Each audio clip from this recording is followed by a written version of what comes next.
ট্রায়ালে আসা ফুটবলারদের মধ্যে একমাত্র ফুটবলার হিসেবে অনূর্ধ্ব-23 দলের প্রাথমিক স্কোয়াডে সুযোগ পেয়েছে জায়ান আহমেদ।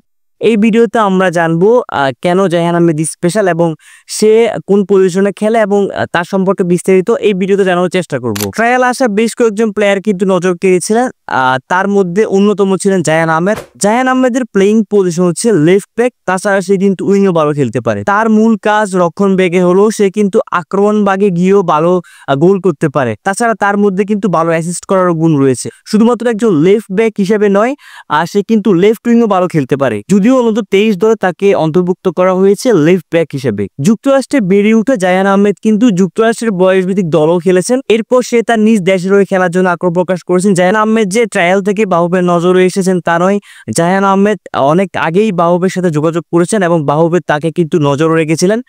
জায়ান আহমেদের মধ্যে কিন্তু যথেষ্ট ভালো স্কিল রয়েছে।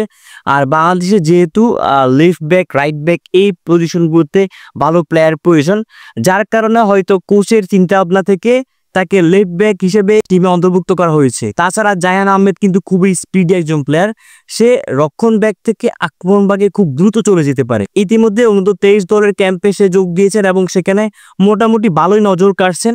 তার উপর খুব ভালোভাবেই চোখ রাখছেন সাইফুল বারী টিটু। দেখা যাচ্ছিল সাইফুল বারী টিটু প্র্যাকটিস সেশনে জায়ান আহমেদকে বিভিন্ন পরামর্শ দিতে এবং তাকে নিয়ে আলাদাভাবে কাজ করতে। তো বন্ধুরা, এবার অনূর্ধ্ব-23 দলে জায়ান আহমেদ যদি সুযোগ পায় তাহলে তার উপর আমাদের চোখ রাখা উচিত।